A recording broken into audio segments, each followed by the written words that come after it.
এখন আমি আপনাদের সাথে শেয়ার করছি একাদশী স্পেশাল দুর্দান্ত সুস্বাদু একটি পাকোড়ার রেসিপি।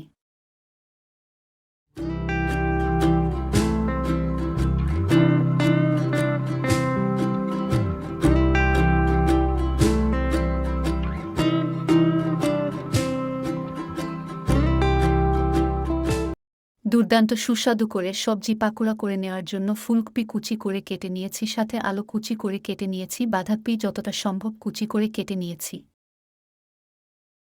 এর সাথে কুচি করে কেটে নিয়েছিলাম গাজর আর কেটে নিয়েছিলাম সিম। আটা ময়দা চালের গুঁড়া ছাড়া একাদশীর দিন কিভাবে পাকোড়াটা করে নেওয়া যায় এটাই আমি আপনাদের সাথে শেয়ার করছি। কিন্তু একাদশীর দিন সবজি পাকোড়া করে নিলে অবশ্যই সিম বরবটির এগুলো দিবেন না, কারণ একাদশীর দিন সিম বরবটি খেতে হয় না।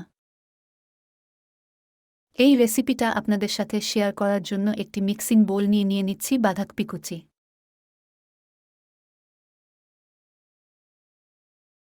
দিয়ে দিচ্ছি কুচি করে রাখা আলু।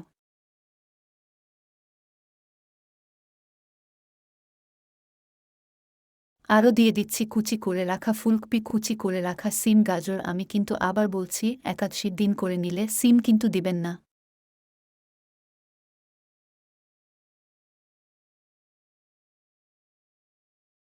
সব সবজি কেটে নেওয়ার সময় আমি সিমও কেটে নিয়েছিলাম। আসলে আমি একাদশীর আগের দিন একাদশীতে রেসিপিটা শেয়ার করব বলে করে নিচ্ছিলাম। আমার মনে ছিল না যে একাদশীর দিন সিম সবজি দেয়া যাবে না, আমি ভুলবশত দিয়েছিলাম। সিম বরবটি এগুলো ছাড়া ভিন্ন ভিন্ন রকমের সবজিগুলো কুচি করে কেটে নিতে পারেন। আর দিয়ে দিচ্ছি কাঁচা মরিচ কুচি। স্বাদ অনুযায়ী দিয়ে দিচ্ছি লবণ। ২টি শুকনা মরিচ হালকা ভেজে নিয়ে পাটায় পিষে দিয়ে দিচ্ছি। সুস্বাদু করে তোলার জন্য এর সাথে দিয়ে দিচ্ছি কুচি করে কেটে রাখা ধনেপাতা। মিডিয়াম সাইজের ২টি আলু সিদ্ধ করে থেতো করে নিয়েছিলাম, এখন দিয়ে দিচ্ছি।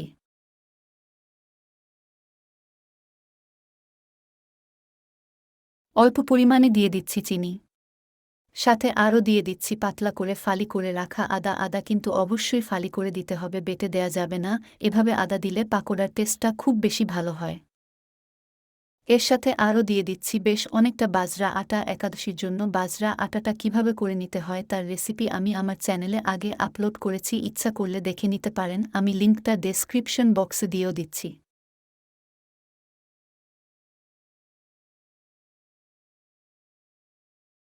সবকিছু খুব ভালো করে মিশিয়ে নিয়েছি। আমি কিন্তু কোনো প্রকার জল ব্যবহার করিনি, খুব ভালো করে মিশিয়ে নিয়েছি। এর সাথে দিয়ে দিচ্ছি অল্প পরিমাণে হলুদ গুঁড়া দিয়ে খুব ভালো করে মিশিয়ে নিচ্ছি। গরম কড়াইতে তেল দিয়ে তেল খুব ভালো গরম হলে গরম তেলে পাকোড়াগুলো দিয়ে দিচ্ছি। অবশ্যই কিন্তু সানফ্লাওয়ার তেল ব্যবহার করতে হবে। একাদশীর দিন কিন্তু অন্য কোনো তেল ব্যবহার করা ঠিক না।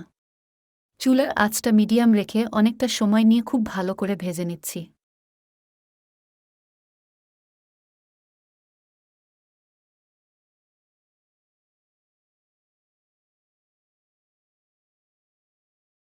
উল্টিয়ে পাল্টিয়ে খুব ভালো করে ভেজে নিচ্ছি।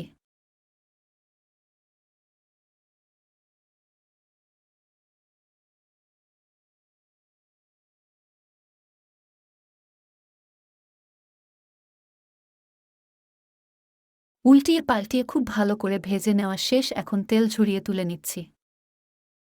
একাদশী স্পেশাল এই পাকোড়ার রেসিপিটি দেখে আপনাদের কেমন লেগেছে অবশ্যই কমেন্টস করে জানিয়ে দিবেন।